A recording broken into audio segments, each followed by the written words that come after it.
주님이 주신 땅으로 한 걸음씩 나아갈 때에 수많은 적들과 견고한 성이 나를 두렵게 하지만 주님은 신뢰함으로 주님은 의지함으로 주님이 주시는 담대함으로 큰 소리 외치며 나아가네. 이 산지를 내게 주소서. 그날에 주께서 말씀하신 이제 내가 주님의 이름으로 그 땅을 취하리니. 이 산지를 내게 주소서. 그날에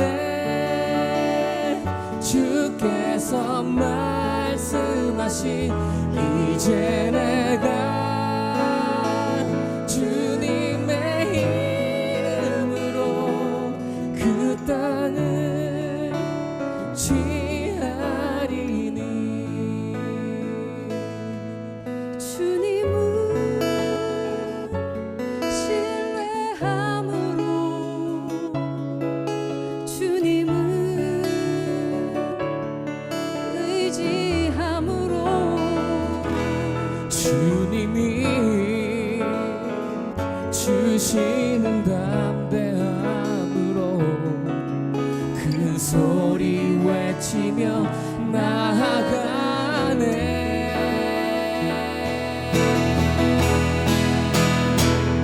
이 산지를 내게 주소서. 그날에 주께서 말씀하신 이제 내가 주님의 이름으로 그 땅을 취하리니. 이 산지를 내게 주소서. 그날에 주께서 말씀하신 이제 내가 주님의 이름으로 그 땅을 취하리니. 그 땅을 취하리니. 그 땅을 취하리니.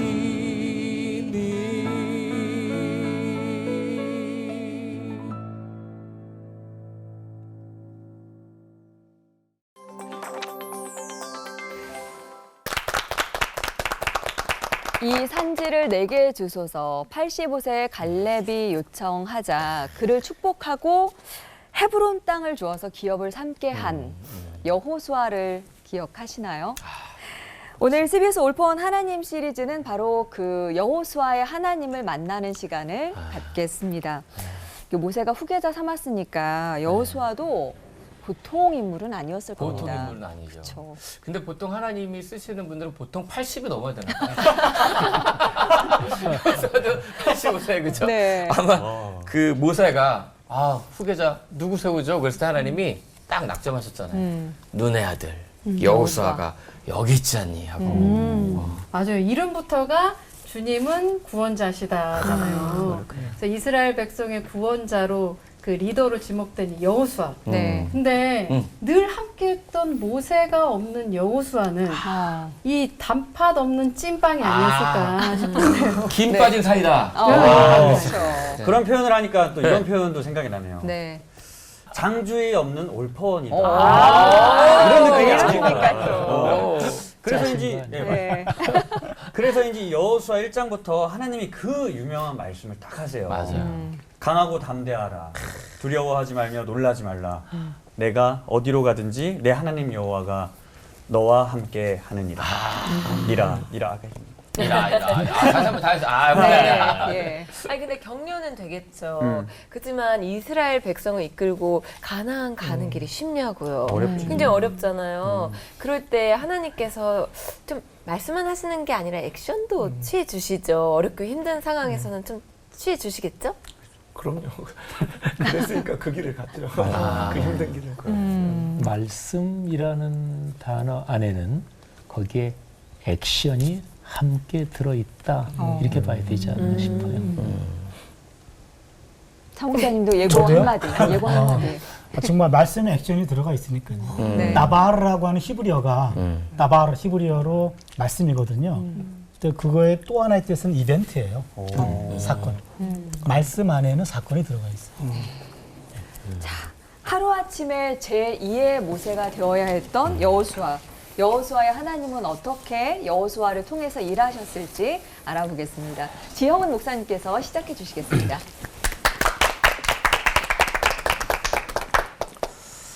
구약 성경에 보면 회막이 나옵니다. 이스라엘 백성들이 광야에서 살 때 텐트, 장막을 치고 살았는데 근데 뭐 굉장히 그 장막이 많았겠죠. 근데 일반적으로 친 장막들하고 꽤 거리가 떨어져서 특별한 텐트 하나를 쳤어요. 그게 바로 회막입니다. 그러니까 하나님께서 이스라엘 백성과 만나 주시는 그런 텐트죠. 근데 그 모세가 이제 회막으로 갈 때는 이스라엘 사람들이 전부 다 자기 장막 앞에 나와서 모세가 쭉 가는 걸 봤습니다. 그래서 모세가 가서 거기서 하나님을 만나는 거죠. 출애굽기 33장에 보면 이제 7절부터 10절에 그 장면이 나오는데 제가 10절 말씀을 읽어드리겠습니다. 모든 백성이 회막 문에 구름 기둥이 서 있는 것을 보고 다 일어나 각기 장막 문에 서서 예배하며. 자, 이게 이제 모세에 대한 얘기입니다. 그런데 여호수아에 대한 얘기가 바로 다음 절 11절에 기록이 되어 있습니다. 사실은 여호수아의 하나님, 그래서 성경에서 어떤 구절을 가지고 여호수아가 만난 하나님, 또 여호수아를 사랑하신 하나님을 묵상할 수 있을까? 사실은 이리저리 고민했어요. 근데 그러다가 제가 이렇게 여호수아에 대한 기록을 쭉 보다가 제 필이 꽂힌 게 제가 감동을 받은 게 출애굽기 33장 11절입니다. 이렇게 기록이 되어 있습니다. 사람이 자기 친구와 이야기함 같이 여호와께서는 모세와 대면하여 말씀하시며. 여기까지는 모세에 대한 얘기죠. 그런데 그 다음에 모세는 진으로 돌아오나 눈의 아들 젊은 수종자 여호수아는 회막을 떠나지 아니하니라. 아멘. 근데 이거를 가만히 한번 생각해 보면 모세는 회막으로 하나님의 일을 할 때 가기도 하고 다시 자기 텐트로 돌아오기도 했는데 그 회막에 항상 머물면서 여호수아는 회막에서 하나님을 섬겼습니다. 그러니까 한번 충분히 상상해 보면 여호수아가 하나님과의 관계에서 얼마나 깊이 훈련을 받았고 또 깊이 들어갔겠는가. 여호수아를 한번 생각해 보면 얼마나 깊이 하나님과 깊이 대화하면서 영적인 훈련을 받았을까, 이런 거죠. 자, 여호수아에 대해서 이제 또 한 군데만 보는데요. 모세가 세상을 떠날 때입니다. 모세가 하나님 앞에 간절히 간청을 합니다. 하나님, 이 백성들을 목자 없는 양같이 두지 마십시오. 그러니까 좋은 지도자를 세워주십시오. 이런 간청이죠. 민수기 27장에 나오는데요. 그런데 하나님께서 모세의 그 간청을 들으시고 이렇게 말씀하십니다. 민수기 27장 18절부터 20절인데요. 여호와께서 모세에게 이르시되 눈의 아들 여호수아는 그 안에 영이 머무는 자니 너는 데려다가 그에게 안수하고. 그러니까 모세의 뒤를 이어서 이스라엘 백성을 인도할 사람을 하나님이 미리 다 생각하고 계셨던 거야. 아, 하나님은 계획이 다 있으셨구나. 이런 거죠. 하나님이 직접 딱 찍어서. 근데 이유가 명확하게 여기 기록이 되어 있습니다. 그 안에 영이 머무는 자다. 그러니까 영은 하나님의 영이죠. 인간의 영이 아니라. 그런데 성령의 역사, 하나님의 영의 역사가 구약에서는 뭐 처음 왕 사울, 하나님의 영이 충만했다가 뭐 영이 떠나기도 하고, 그리고 하나님의 영이 사람 속에 오셔서 계속해서 같이 사시는 거, 그는 이제 우리 구원의 역사 그 흐름으로 보면 사도행전 2장에 마지막 날에 성령이 오셔서 떠나지 않고 함께 사신다. 그게 이제 사도 바울이 갈라디아서 2장 20절에서 내가 그리스도 안에, 그리스도께서 내 안에 사신다. 성령이 머무시는 거예요. 거주하시는 거예요. 그런데 구약 시대에 여호수아에게 기록된 이 표현이 그래서 참 이게 주목할 만한 거죠. 하나님의 영이 거기 머무는 자다. 그런데요, 이제 여호수아에 대한 두 구절을 살펴봤는데, 여호수아는 전쟁의 현장 지휘관입니다. 그러니까 모세의 후임자로서 이스라엘 민족의 가나안 정복 전쟁의 총사령관이에요. 여호수아에게 어떤 자질이 필요했을까요? 그건 당연히 정복 전쟁을 이끌어야 되는 지휘관이니까 전쟁, 전투, 여기에 대한 전술, 전략, 말하자면 무장이란 말이에요. 그런데 하나님은 여호수아에게 가장 중요한 특징을 말씀하시기를 내 영이 그 안에 있는 사람이다. 저는 이거를 묵상하면서 여호수아의 하나님은 어떤 분이실까? 하나님은 사람을 들어서 당신의 계획에 따라 쓰시는데, 근데 어떤 사람을 어떤 방면에 쓰시든지 간에 공통점이 있다. 그는 하나님과의 관계가 명백해야 된다. 그러니까 정체성이라고 흔히 말하잖아요. 그러니까 어떤 일을 맡기든지, 그러니까 우리 고등학교 때 공부하는 걸로 말하면 문과든 이과든 상관없이 근본적인 것은 하나님과의 관계다. 영적인 준비다. 그러니까 여호수아가 가나안 정복 전쟁의 지도자로서 하나님이 맡기신 소임을 다하기 위해서 제일 필요했던 게 하나님의 영이 그 안에 머무는 사람. 그런데 그리고도 여호수아는 실수합니다. 예를 들어서 여리고성 점령하고 그 다음에 아이성 공격할 때 실패했잖아요. 또 기본 민족이 위장하고 먼데 다른 데 사는 민족이처럼 하니까 그 실수하잖아요. 그러니까 하나님의 영이 머물러서 하나님의 일을 하는 것은 그건 저축이 없다. 현재 진행형으로 내가 지금 하나님 손 붙잡고 가느냐. 그렇다면 더더욱이나 여호수아에게 하나님의 영이 머무는 자다. 이거는 아주 중요한 거죠. 근데 하나님은 여호수아뿐만 아니라 오늘날도 당신의 자녀들을 이렇게 축복하시면서 그렇게 사용하십니다. 하나님의 영이 그 안에 머무는 자. 하나님께서는 그 사람을 통해서 당신의 일을 진행하시는 거죠. 오늘날의 그리스도인이, 또 우리 한국 교회가 바로 이런 복 넉넉하게 체험하기를 바랍니다. 기도하겠습니다. 저희가 아닙니다. 제가 아닙니다. 다시 한번 깨닫기는 하나님의 거룩한 영이 우리 안에 머무시며 당신의 일을 하시는 것 믿습니다. 예수님 이름으로 기도 올립니다. 아멘. 예.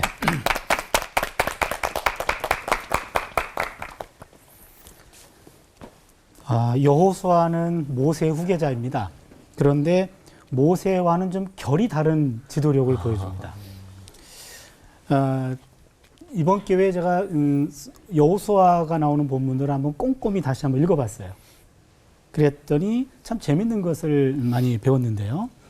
여호수아는, 모세는 출애굽부터 등장해요. 출애굽기, 레위기, 민수기, 신명기 요 네 군데에서 집중되는데, 여호수아는요 출애굽기에 처음 등장해요. 17장에 아말렉 전투 때 장수로 등장해요. 그 다음에 민수기도 언급되고 신명기도 언급되고 여호수아 당연히 주인공이고 사사기까지 언급돼요. 그러니까는 그가 모셨던 주군은 네 군데, 본인은 5군데까지 언급되는 상당히 파란만장한 삶을 살았더라고요. 그러니까 여호수아라는 사람은 처음에는 그냥 무명의 장수였다가 그 다음에는 모세의 보디가드였다가 그리고는 모세에 의해서 정탐꾼으로 발탁됐다가 그리고 나중에 후계자로 지목이 되고 모세 사후에 이제는 지도자로 시작한 사람, 그 길을 걸어간 사람, 이게 바로 여호수아였어요. 참 파란만장하지 않나요? 바닥부터 위까지 올라갔던 사람인데요. 여러분 여호수아의 원래 이름이 뭔지 아세요?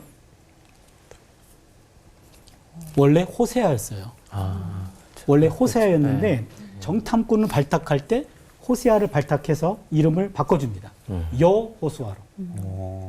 여라는 말은 야훼 준말이에요. 호수아라는 말은 구원이란 말이에요. 그러니까 이름은 그냥 구원이다 이런 말인데 누가 구원자냐? 야훼가 구원자다 라고 이름을 바꿔줘요. 이름이 바뀌었다라는 말은 소명을 발견한 거죠. 그러니까 모세를 통해서 여호수아는 자신의 소명을 깨닫게 됩니다. 하나님이 구원하시는 분이시다 라는 것을 삶으로 보여줘야 될 것이 바로 이제는 여호수아의 삶의 미션이 된 거죠. 그런데 잘 알고 있듯이 모세 이후에 그 바톤을 이어서 이스라엘 백성들을 이끌어서 가나안으로 들어가야 되는데 그 사명이 만만치 않거든요.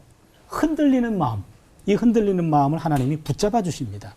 모세의 지근거리에서 그의 수종을 들었고 그리고 그와 항상 함께 있었기 때문에 고뇌하는 모습들을 많이 봤고 백성들이 그냥 불만이 생기면은 들고 일어나가지고 돌로 치려고 하는 모세에게 이런 장면을 보디가드가 막았단 말이에요. 이런 모든 장면을 다 봤는데 영웅 모세 시대는 끝났어요. 이제 모든 과제가 나한테 떨어졌어요. 이거 감당이 안 되는 거죠. 그래서 계속해서 하나님이 이제는 모세 여호수아에게 강하게 하라. 마음을 강하게 하라. 이런 명령을 여러 번 줍니다. 여러 번. 그래서 여호수아의 하나님은 마음을 다 잡아주시는 하나님으로 나타나는데 결정적인 게 여호수아 1장입니다. 여호수아 1장에 보면은 이제는 가나안을 진입해야 되는 군대 사령관인데 그에게 주신 사명이 영적 사령관으로 내면을 바꾸시는 거예요. 앞으로 들어가면은 전쟁을 어떻게 해야 된다라고 말씀해 주셔야 되는데 다른 얘기 안 해요. 율법 공부해라 이렇게 말합니다. 말씀을 지켜 행하면 우러나 자러나 치우치지 마라. 어디로 가든지 형통할지어. 여기까지만 얘기해요. 황당합니다 지금. 그렇죠? 근데 이 말씀이 이게 중요합니다. 지금 가나안 땅에 들어가서 많은 적군들과 전쟁을 벌여야 되는데 성경에 보면은 전쟁은 하나님께 속한 것이다. 이 대목 하나. 전쟁의 성패는 하나님이 쥐고 계시지 우리의 군사력인 어떤 계획이나 어떤 군사적인 능력이 아니란 얘기죠. 하나님이 여호수아에게 요구했던 것은 영적 사령관이에요. 그게 뭐냐면 말씀을 연구해서 바로 말씀에 순종하는 사람이 되어라. 다른 말로 이야기하면 백성들에게 신앙과 삶의 모범이 되어라 얘기입니다. 신앙과 삶의 모범이 되는 것이 최고의 지도력이고 최고의 군사력이라는 거죠. 지도자가 하나님 앞에서 신앙의 본이 되고 사람 앞에서 삶의 본이 되면 온 백성들의 마음을 지도자를 중심으로 모아줄 것이 되기 때문에 그래서 하나님은 여호수아를 군대 장관보다는 영적 사령관으로 바꾸어 주십니다. 여기 굉장히 중요합니다. 그런데 재미있는 게 또 하나가 있는데 이 여호수아서를 제가 읽다 보면은요. 여호수아서는 한평생 이 모세의 그늘 아래 살았어요. 그럴 거 아닙니까? 영웅인데 한평생 그의 종으로 시작했는데 여호수아 1장을 보면 1장 1절이죠. 야훼의 종 모세가 죽은 후에 야훼께서 모세의 수종자 눈의 아들 여호수아에게 말씀하여 이르시되 야훼의 종 모세 죽었다. 모세의 시종 눈의 아들 여호수아 이렇게 시작해요. 시작부터. 그런데 여호수아 맨 마지막 장 24장 29절에 2일 후에 야훼의 종 눈의 아들 여호수아가 110세의 죽음에 여호수아서 전체 안에 야훼의 종이라는 말은 모세에게만 쓰여졌어요. 그 누구에게도 쓰여지지 않는 아주 독보적인 명칭이 모세에게 붙여진 말인데 결국에 여호수아가 마지막에 그도 야훼의 종이었다. 저는 이게 너무 감동이에요. 초창기에 모세의 시종으로 시작했고 처음에는 보잘것없었고 그리고 아주 초라했습니다. 그러나 삶의 마지막에 와가지고는 모세의 종에서 여호와의 종으로 바뀌었다. 반열에 올라갔어요. 그리고는 더 놀라운 것은 여호수아의 비문에 물론 없었습니다만 대리석 묘비가 기록되어진 않았지만 여호수아가 영향을 주었던 그런 지도자들과 그가 이끌었던 백성들의 삶 속에 기록된 말이 있습니다. 여호수아 24장 맨 마지막 절인데 31절 이스라엘이 여호수아가 사는 날 동안과 여호수아 뒤에 생존한 장로들 곧 야훼께서 이스라엘을 위하여 행하신 모든 일을 아는 자들이 여호수아가 사는 날 동안 여호와를 섬겼더라. 이런 업적은 모세에게도 없습니다. 최고의 모범을 보인 게 여호수아였더라고요. 이스라엘의 모든 전쟁을 승리로 이끌었고 땅을 점령했고 야훼와 언약을 체결한 황금기, 이게 여호수아의 시기였습니다. 하나님은 사람의 종을 결국 하나님의 종으로 멋지게 이끌어 간 거죠. 여호수아의 업적은 모세의 업적에 뒤지지 않습니다. 하나님은 모세의 종에 지나지 않았던 여호수아를 모세와 같이 제2의 모세로 존귀하게 사용하신 거죠. 우리 모두도 점점 더 존귀하게 쓰임받는 삶이 되기를 바랍니다. 아멘. 기도합니다. 한 사람의 인생을 끝까지 붙잡고 이끄시는 하나님. 지금은 주변 사람들의 입김에 자주 흔들리지만 오직 하나님의 말씀에만 굳건히 서는 하나님의 종으로 인생을 마치게 하여 주시옵소서. 아멘. 아멘. 예수님의 이름으로 기도드립니다. 아멘. 감사합니다. 제가 성경 속에서 만난 여호수아의 하나님은 한마디로 시퍼렇게 살아계신 하나님이시다라는 우리가 일반적으로 표현합니다. 서슬이 퍼렇다. 날이 시퍼렇게 살아있다.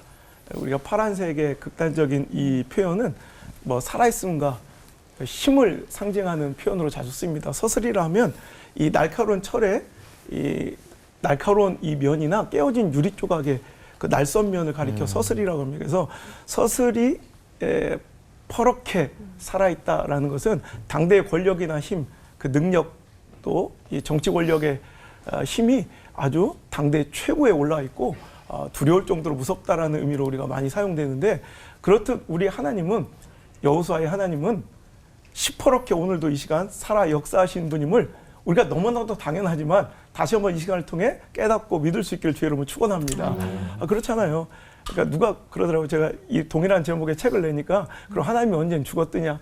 그럼 시대에게 묻고 싶은 거예요. 그럼 당신의 하나님은 정말로 그렇게 시퍼렇게 살아 당신의 삶을 주도하고 계십니까?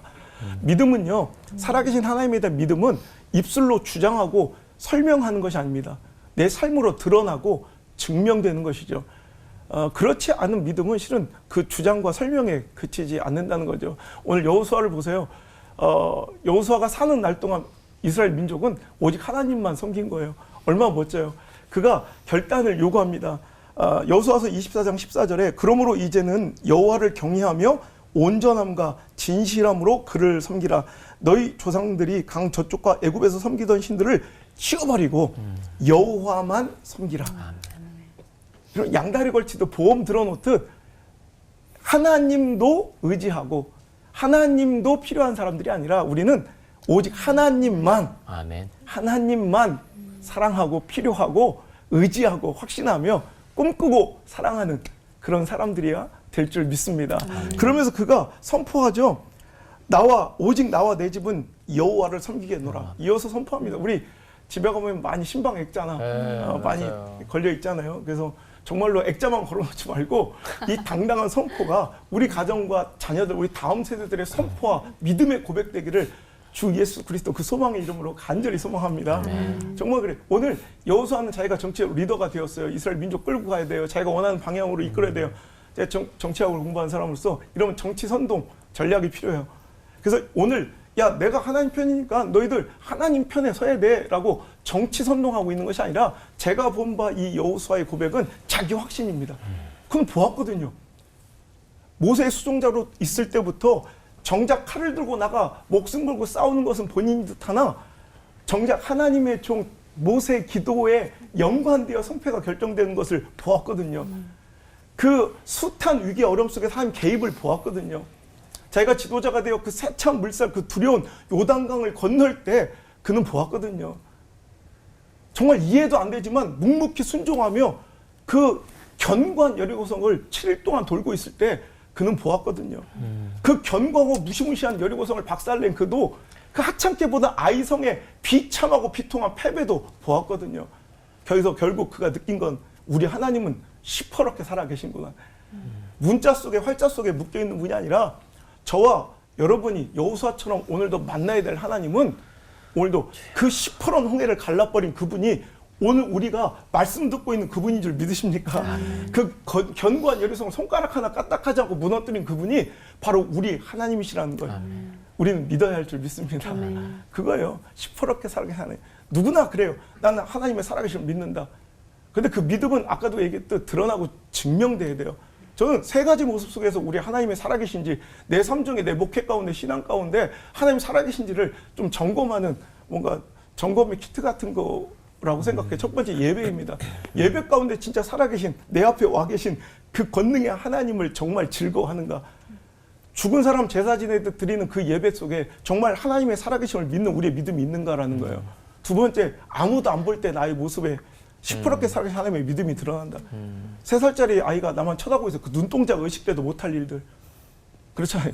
그것들을 우리는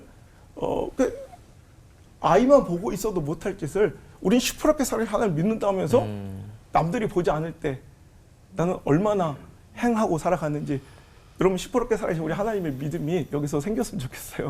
세 번째, 고난 중에 절망 중에 우리의 삶의 모습 보면 시퍼렇게 살아계신 하나님에 대한 믿음이 보일 것 같아요. 하나님 살아계신 거 믿는다면서 조그만 사망의 음침한 골짜기 걸어가면 죽는다. 막 원통하고 분평하고 그죠? 하나님 원망하고 우리는 아무리 사망의 음침한 골짜기 있을지라도 그분이 나를 이끄시고 계시고 그분이 시퍼렇게 살아계신 그 하나님이 맞다면 곧 푸른 초장과 쉴만한 물가로 인도해 주실 걸 믿고 평안해야 할 줄 믿습니다. 아멘. 기도하겠습니다.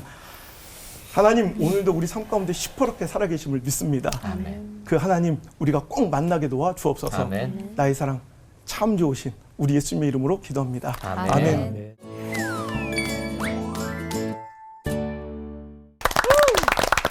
여호수아의 하나님은 시퍼렇게 살아계셔서 역사하시는 하나님, 그리고 영적으로 훈련시키시는 하나님, 그리고 사람의 종에서 하나님의 종으로 정말 은혜 받았습니다. 그렇게 변화시키시는 하나님이시구나라는 거였는데, 근데 스파르타 학원이 따로 없어요. 여호수아가 얼마나 고됐을까? 저는 좀 그런 생각이 들더라고요. 그렇죠. 사실은 그 모세의 그림자처럼 숨어 있던 여호수아를 1인자로 우뚝 딱 세우신 게 사실은 이게 하루아침에 될 수 있는 게 아니잖아요. 그러니까 미리 하나님이 이렇게 준비시키신 게 아닐까요? 제가 일단 좀 정리를 좀 해볼게요. 네네. 네. 저도 이번에 그 여호수아의 하나님이라는 주제 때문에 성경을 다시 좀 꼼꼼히 봤어요. 그 여호수아를 중심으로. 그때 참 재밌는 장면들이 많이 포착이 됐는데, 여호수아가 처음 등장한 게 출애굽기 17장 8절에 아말렉과의 전투 때. 이때 여호수아란 말이 처음 나와요. 그러니까 무명의 장수로 시작했죠. 그랬다가 출애굽기 24장 13절에 보니까 시내산에 모세가 올라갈 때 딱 한 사람만 대동해요. 여호수아예요. 일종의 보디가드 혹은 비서. 이렇게 두 번 등장합니다. 두 번째. 그랬다가 민수기 13장 8절에 정탐꾼을 파송할 때 그때 모세가 발탁해요. 지금 그 유다 지파에서는 갈렙, 그 다음에 에브라임 지파에서는 여호수아 두 사람, 나머지 10명은 조금 우리가 기억 안 해도 되고요. 두 사람이 지목됐는데 여기서 제가 생각하기에는 후계자 시험이 시작된 것 같아요. 여기서 벌써 이 부분에 와서 두 사람에게 기회를 준 겁니다. 그런데 민수기 14장을 보니까 정탐꾼 보고하는 얘기에서 갈렙이 단연 탁월함이 돋보여요. 지금 10명이 찬물을 끼얹는 부정적인 보고를 해가지고 다들 지금 완전히 분위기 다운됐을 때 그때 손을 들어가지고 발언 시작한 게 갈렙이었어요. 한순간에 분위기를 확 바꿔놨습니다. 우리가 올라가자. 그 땅을 취하자. 능히 이길 것입니다. 절망적인 분위기를 역전시키는 용기의 발언을 했어요. 그리고 제가 민수기 14장을 꼼꼼히 읽어보니까 갈렙과 여호수아가 언급될 때마다 순서가 갈렙이 먼저예요. 갈렙, 여호수아, 갈렙, 여호수아. 그러다가 한 번 여호수아, 갈렙 이렇게 나와요. 그러니까 두 사람이 지금 뭔가가 지금 이게 포스트 모세를 준비하는 그 뉘앙스가 보이기 시작해요. 그런데 모세의 마음은 어땠을까? 민수기 14장 24절을 보니까 모세가 이렇게 얘기해요. 내 종 갈렙은 나를 온전히 따랐다.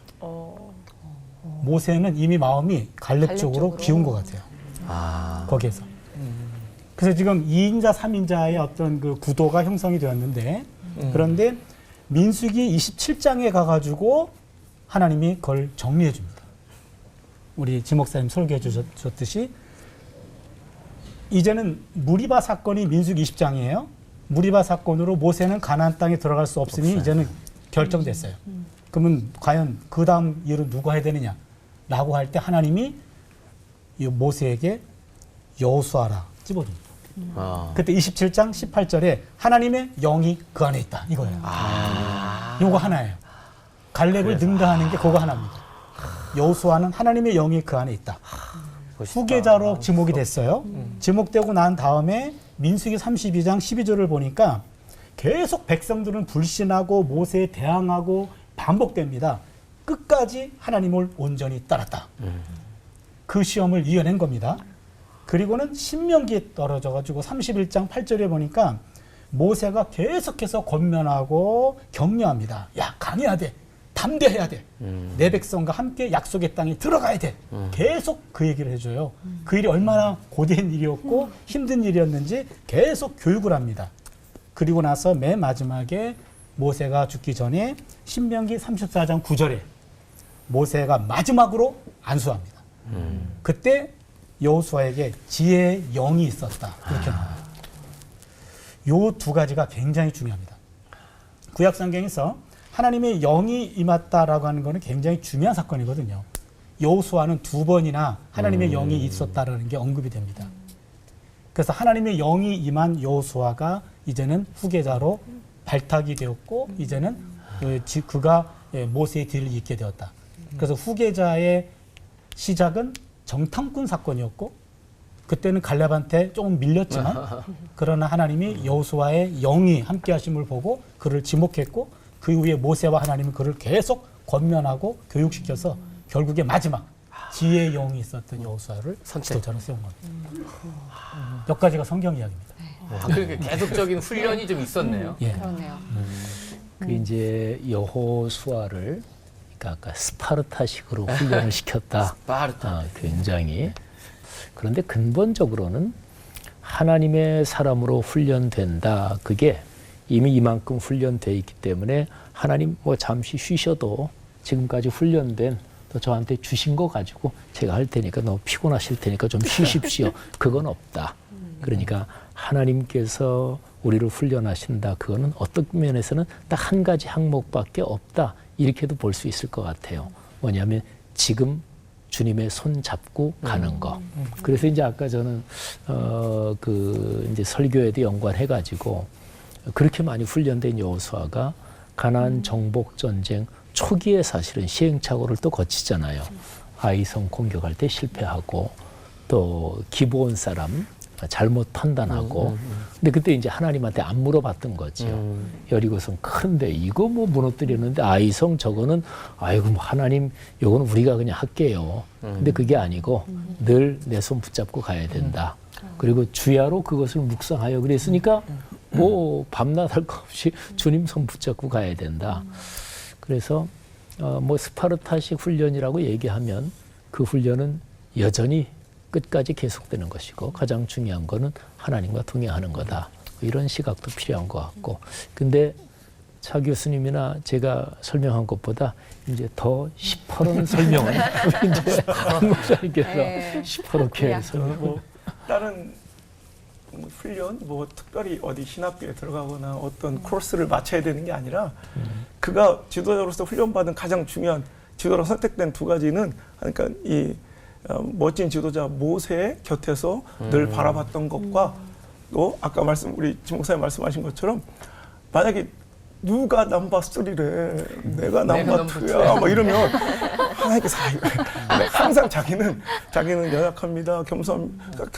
자기 겸손이 있었다는 거죠. 항상 전 준비됐으면 내가 아니면 누가 합니까 이게 아니라 정말 늘 하나님 없으면 아무것도 못한 어린아이처럼 두려워 떨고 있는 그 모습이 정말 이스라엘 첫 번째 왕 사울을 선택하셔서 하나님의 선택이셨고 그 두 가지 모습 그냥 좋은 모습 바라봤던 그 바라봄과 겸손이 그를 세워가는 가장 강력한 그런 신학교가 아니었을까 이렇게 생각합니다. 여호수아의 하나님 이야기를 하고 있지만 사실 오늘 우리가 그 하나님을 만나고 있는 거잖아요. 근데 조그만 어려움이 와도 난 안 된다 이렇게 좌절하고 있었는데 여호수아가 그 큰 어려움을 어떻게 헤쳐가면서 하나님을 만났을지 좀 본격적으로 배워보도록 하죠. 배워보실 건가요? 네.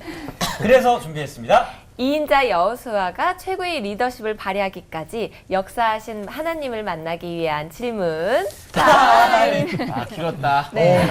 저는 이 여호수아의 고별사가 참 멋진 것 같아요. 말씀을 담대하게 지켜 행하고 하나님을 사랑하라고 하면서 질투하신 하나님을 너희가 지키지 못할 거라고 이렇게 경고를 하는데 놀라운 건 이스라엘 백성들이 주님만을 섬기고 말씀을 따르겠다고 하거든요. 맞아.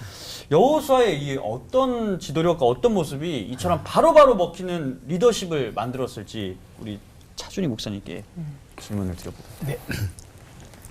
그 여호수아 24장 얘기하신 거거든요. 세겜에서 나와 우리 집은 야훼만을 따르겠다. 결단해라. 이렇게 했을 때 그들이 우리도 그렇게 하겠습니다. 라고 했더니 여호수아가 니네가 그 길이 어떤 길인 줄 알고 그래? 그렇잖아요. 거룩하신 하나님 앞에 그리고 질투하신 하나님 앞에 제대로 살아내는 거 쉽지 않아. 이렇게 한 번 걸러요. 제대로 믿어야 되거든. 근데 그들이 믿겠습니다. 또 그렇게 나간단 말이에요. 여기서 이제 의문이 생기는 거죠. 여호수아의 어떤 리더십이 저렇게 온 백성들이 한꺼번에 저렇게 다 가겠다. 그 길도. 이렇게 하게 했을까? 저도 이게 궁금했어요. 그래서 여호수아서를 좀 읽다 보니까 여호수아의 지도력을 좀 제가 찾아봤어요.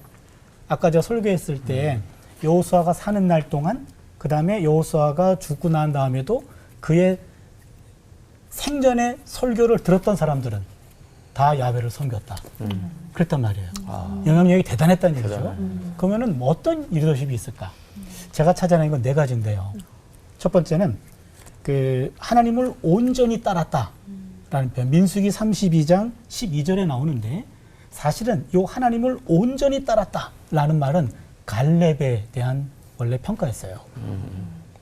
굉장히 많이 나온 다 갈렙이에요. 그랬다가 한 번 묻혀가 여호수아도 갈렙과 여호수아가 하나님을 온전히 따랐다. 그러니까 아마 여호수아도 갈렙만치는 않았지만 그러나 그에 못지않게 하나님을 따라듣다라는 거 하나. 두 번째는 지혜의 영이에요. 신명기 34장 9절에서 마지막 안수할 때 지혜의 영이 있음을 확인하고 안수하거든요. 그 부분. 아까 우리 지영우 목사님 성령 많이 강조해 주셨는데 여러분 구약에서 영은 백성에게 임하는 게 아니었어요. 특정한 사람에게만 임했어요. 여러분 오경 창세기 안에 영 임한 사람 한 사람밖에 없어요. 요셉밖에 없어요. 창세기. 그리고 출애굽기에 보니까는 성막 기술자 부살렐 그 사람 한 사람이에요. 그다음에 민수기에 또 한 사람 발람 한 사람. 그다음에는 여호수아 한 사람. 이렇게 지금 오경 안에 4명만 하나님의 영을 받았어요. 그런데 물론 모세는 하나님의 영이 전제돼 있어요. 받았다라는 말은 없고 영이 전제돼 있고 영을 장로들에게 분양해요. 민수기 11장에서 영의 분양이라고 제가 이름 붙였는데 제가 구약의 성령론을 강의하거든요. 예, 그래서 이 부분을 조금 좀 깊이 알고 있는데 그런데 여호수아에게만 오경 안에서 2번 영이 임했다라고 언급이 돼요. 이거는 간과할 수 없는 굉장히 중요한 사실이에요. 그러니까 여호수아라는 사람은 지혜의 영과 하나님의 영이 머무는 사람이었다. 그 두 번째 리더십. 세 번째 리더십은 지도자로서의 본을 보여요. 여호수아 19장 49, 50절에 보면은 가나안 땅을 다 분배하는데 분배 책임자가 제사장 엘르아살, 그 다음에 여호수아, 그 다음에 각 지파의 족장들이에요. 요 세 리더들이 땅을 분배해 주는 거예요. 그 우리가 생각하기를 먼저 제사장, 여호수아, 족장들, 노른자를 차지하고, 그다음에 그 천부장, 그 다음 백부장, 그 다음 십부장, 그 다음 나머지 땅들은 알아서 나눠 먹어. 뭐 이런 식으로 할 텐데 내용을 보니까 땅을 다 분배하고 맨 마지막에 여호수아가 그 땅을 마지막 분배해요. 저는 이 대목이 감동이었어요. 충분히 여호수아의 리더십으로 좋은 땅을 차지할 수 있었는데 다른 땅을 다 분배해주고 남은 땅을 여호수아가 마지막에 그걸 분배했습니다. 굳은 일은 맨 앞에서 하고 보답은 맨 뒤에서 받는 겁니다. 이게 또 여호수아의 모습을 백성들이 봤기 때문에 여호수아의 그 말에 대해서 순종한 것이 아닌가. 마지막 네 번째는요. 신앙의 가정을 이끌었다는 사실도 중요해요. 여호수아 24장 15절에서 나와 내 집은 여호와만을 따르겠다. 이 대목이요. 여러분 성경에 보면은 자녀의 신앙 교육을 실패한 리더들이 많아요. 엘리도 실패했고 사무엘도 실패했고 다윗도 실패했고 많아요. 그런데 내 자녀들과 나는 하나님을 따르겠다. 라는 그런 가정에서의 신앙의 모범을 보였던 것들. 이런 신앙의 모범, 영이 따랐고 하나님을 온전히 따랐고 자기 이익을 취하지 않았던 이런 모습들이 그의 설교 하나에 온 백성들이 순종한 것이 아닐까. 지금 이 시대에도 그런 필요한 여호수아 같은 리더가 얼마나 절실한가라는 생각이 들면서 우리도 그런 여호수아를 본받아서 살았으면 좋겠다 이런 생각이 드네요. 네. 지난 시간에 모세에 이어서 오늘 여호수아 갈렙까지 이렇게 하나님께서 한 사람한테 모든 일을 감당하게 하시지 않고 동역하게 하시고 또 이렇게 사명을 나눠주시는데 우리 목사님들 인생에서도 혹시 그렇게 그런 사람을 만난 적이 있으시거나 또 이렇게 동역자를 통해서 또 은혜 받으셨던 경험이 있으시면 나눠주시면 좋을 것 같아요. 제가 전에 목회했던 어떤 교회는 저는 이제 그 교회에 이제 사임하고 임지를 옮기면서 마음속에 이런 기도를 굉장히 간절하게 드렸어요. 하나님, 한 교회 공동체를 하나님께서 양육하실 때 너희는 이런 어려움을 통해서 더 훈련될 필요가 있다. 이럴 수도 있잖아요. 우리 개인도 마찬가지고. 그런데 하나님 그 교회 공동체에 그런 하나님의 뜻이 아니기를 간절히 기도합니다. 그러니까 그 교회 공동체 뭐 그냥 편하게 얘기하면 너희는 더 좀 겪어봐야 돼. 그래야 이게 다듬어져. 하나님 그렇게 되지 않도록 도와주십시오. 제가 이렇게 간절히 기도하기도 했던 경험이 있는데 하여튼 개인이나 신앙 공동체나 하나님께서는 우리는 그 수를 다 알지 못하지요. 그 컨비네이션, 조합과 또는 그 모든 것을 다 알지 못하는데 하나님은 시편 139편에 있는 대로 바닷가의 모래보다 하나님의 수는 더 많고 더 높고 그런 걸 생각하면 개인이 목회할 때나 또는 한 교회 공동체를 섬길 때나 마음이 훨씬 더 평안해지는 것 같아요. 저는 그런데 이 중에 뭐 제가 제일 적합한 또 사람인 것 같아요. 왜냐하면 너무 부족한 게 많아서 실은 저조차도 내가 목회를 할 수 있을까. 그러니까 예전에 저를 알던 사람들이 저를 뭐 이전에 그 홍경민이라는 친구도 그랬죠. 만나죠. 형이 목사가 됐다고 막 그러니까 저는 정말로 하나님이 의아하기도 하면서 또 되게 또 궁금하시더라고요. 이런 자를 어떻게 사용하실 수 있을까라고. 그런데 지금 어떻게 하다 보니까 이제 17년 이렇게 잘 해오고 있는데 보면 그때마다 하나님께서 딱 채우시는. 그러니까 저는 되게 정말 그냥 아까 자유함이 있어요. 그래서 막 그냥 자유하고 또 딱 뭐 꿍하고 숨기지 못하고 그냥 아니면 그 자리에서 딱 아니라고 얘기하고. 그러니까 이게 일반적인 또 이런 교회 성경이 또 잘 안 먹힐 수도 있는데 그럴 때마다 또 저는 우리 아내를 만나면서 우리 아내는 또 되게 딱 지목사님 같은 스타일, 그러니까 약간 여우 쪽보다 뭐 비교하는 거예요. 그냥 곰에 가까운, 그러니까 곰이냐 여우냐 둘 중에 하나를 선택해야 된다면 되게 좀 우직하고, 그러니까 어떤 유명한 사역자분 한 분이 자기 사역을 저한테 물려주고 싶으셔서 우리 동네를 이제 와가지고 한번 동네 사람들을 만나면서 저에 대한 평가를 이렇게 물어봤다는 얘기를 나중에 제가 이제 거절하니까 물어봤다고 그 얘기를 하시더라고요. 그래서 그때 저를 더 원하게 되셨다고. 그랬더니 사람들이 그러더래요. 아, 그분 사자라고.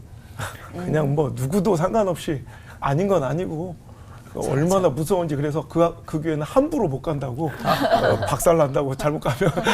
그 정도로. 그러니까 제가 좀 약간 담대함이 있어요. 근데 우리 집사람, 그러니까 그래서 그분 마지막 말이 그래서 사모님 인기가 많다고. 그래서 제가 항상 설교 시간에 그래요. 위로를 받으려면 사모한테 가고 하나님 말씀 들으려면 저한테 와라. 근데 그렇게 집사람과의 만남이 참 저한테는 가장 큰 이런 동역이었고요. 저는 이런 기가 막힌 하나님의 보완과 동역을 통해서 이 부족한 자를 또 쓰실 수 있다는 걸 보면서 우리 하나님은 다시 한번 시퍼렇게 살아계시다라는 걸 느끼곤 합니다. 예. 그 모든 사람들은 동역자가 필요할 것 같아요. 예, 제가 늘 고민하고 생각하는 거는 한국 교회가 좀 더 건강해지고 그리고 본질로 돌아가려면 목회자하고 신학자하고 손을 잡아야 된다. 예, 그러니까 서로가 서로를 너무나 비방하거나 아쉬워하지 말고 함께 손을 잡아야 된다. 제가 독일에서 학위를 하고 와서 한 3년 동안 담임 목회를 했어요. 그러니까 목회를 하면서 설교를 하는데 굉장히 힘들었어요. 한 3년 설교했더니 설교할 게 없더라고. 매일 새벽하죠. 수요일, 금요일 있죠. 주일 있죠. 이러다 보니까 설교에 도움이 될 만한 책자가 없는 걸 제가 뼈저리게 느꼈어요. 다른 목사님 설교집은 저랑 조금 피트가 안 맞아서 설교집은 조금 부담스럽고 신학자들이 쓴 건 너무 학적이라 이건 설교에 어떻게 활용하는 것이 좀 어렵고 그래서 야, 이건 누군가가 해줘야 되는 거구나. 그래서 그때 제가 깨달은 게 목사님들은 성도님들을 섬긴다면 신학자는 목회자의 설교를 섬겨야 되겠다. 요 빈자리. 왜냐하면 목회자들이 설교를 자주 해야 되는데 연구할 만한 시간은 많지 않거든요. 그것보다도 당장 급한 사람 만나줘야 되고요. 기도해줘야 되고 이래야 되는데 근데 연구를 해야 되는데 이 연구는 그러면 나 같은 사람이 하자. 내가 연구를 해서 너무 어렵게 하지 말고 목사님이 설교를 활용할 수 있도록 해드리자. 그래서 이것이 신학자가 해야 될 일이다. 그래서 저는 그래서 목사님들의 설교를 돕는 일, 그렇게 해서 한국 강단에 구약 말씀을 공급해 주는 거죠. 그러니까 저는 사실은 구약 말씀 공급자예요. 그러니까 목사님들 설교해 주면 할렐루야. 구약을 설교해 줬기 때문에 전 그게 기뻐요. 그래서 함께 동역한다. 그러니까 신학과 목회가 함께 가고 교회와 학교가 함께 가고 해서 우리는 다 하나님 나라를 건강하게 만드는 동역자들이거든요. 그래서 경쟁자가 아니고. 아멘. 그런 면에 있어서 저는 늘 동역이라고 하는 단어를 들으면 가슴이 좀 뛰어요. 올포원이라는 이 한 편의 프로그램을 만들기 위해서도 사실 시청자분들께서는 여기 있는 사람만 보지만 저희가 한 30여 명의 사람들이 이 한 편을 위해서 같이 그 역할을 나눠서 분담하고 있는데요. 오늘 동역해 하시는 하나님의 뜻을 우리 이 자리에서도 좀 함께 찾아봤으면 좋겠다. 그런 생각이 들었습니다. 오늘 받은 은혜 한마디씩 나눠볼 텐데요. 여호수아의 하나님은 나에게, 우리에게 한마디로 네모다. 지영훈 목사님은 무엇을 넣으실까요? 예, 여호수아의 하나님은 제게 말씀 묵상의 경책입니다. 그러니까 말씀 묵상해야 산다. 그거를 늘 일깨우고 또 그러지 않을 때는 책망해 주시는 말씀 묵상의 경책이다. 예. 여호수아의 하나님은 나에게 멋있게 키워주시는 하나님이시다. 인간의 종에서 하나님의 종으로 계속해서 키워주시는 그런 하나님. 저도 제 설교에 연관돼서 한번 얘기해 보면 여호수아의 하나님은 나에게 CCTV다. 불편하거든요. 이렇게 네. 이렇게 감시당하고 있는 네. 것처럼 약간 삶 속에서 제약당하고 제지당하고 뭔가 신경 쓰이지만, 그러니까 묵상이라는 단어를 저는 그렇게 생각하거든요. 의식하는 거, 신경 쓰는 거. 그러니까 하나님을 어떻게 하셨을까. 그래서 그런데 실제로는 신경 쓰고 부담스럽지만 실은 나를 가장 안전하게 보호해 주는 게 CCTV잖아요. 그러니까 우리 하나님, 여호수아의 하나님은 나에게 CCTV 같은 분이다. 생각하고. 어렵다. 네. 자, 마주 씨는 어떤 은혜를 받으셨을까요? 여호수아의 하나님은 나에게 한마디로 근자감 주시는 하나님이다. 근데 근거 없는 자신감이 아니라 근거 있는 자신감을 주시는 하나님 같아요. 네. 나 진짜 어렵네 이거. 네. 바통. 저도 또 잘못 이해하고 있는 것 같아요. 네. 그러면 맞던데. 이거 아니에요. 너무 좋은데요? 이상한 것 같아요. 여호수아 하나님은 나에게 내 입장이요. 전 2번 트랙이다라고 얘기해요. 그러니까 타이틀곡이 그러니까 몇 번이 중요한, 몇 번 트랙에 음악이 있는 게 중요한 게 아니라 이거 어떤 곡을 타이틀곡으로 쓸 거냐인데 여호수아가 2번이었는데 모세가 1번. 마무리가 역사다. 네. 심오하네요. 네. 해석은 네. 따로 제 거 SNS에 올릴게요. 카톡으로 이따 주세요. 네, 알겠습니다. 네. 카톡으로 주세요. 자, 네, 여호수아의 하나님은 나에게 담력 훈련 조견입니다. 제가 좀 간이 콩알만해가지고 네. 하나님께서 여호수아를 이렇게 담대하게 훈련하셨던 것처럼 저도 그렇게 네. 해주시면 좋겠습니다. 네. 여호수아의 하나님은 나에게 내 하나님이다. 여호수아 하나님이 내 하나님이시다. 아멘. 오늘 끝인사는 하나님으로 인해서 담대해진 여호수아처럼 우리 강하게 외치면서 끝내보죠. 네. 제가 담대하지 못했던 것 같습니다. 네. 모험을 하시라고요. 네. 모험을 할 걸. 지금이라도 모험 해보세요. 모험이다. 맞다. 네. 믿음이. 네. 네. 자, 오늘 끝인사는 네. 강하고 담대하게 여호와만 섬기며 하나 되는 시간. 올보.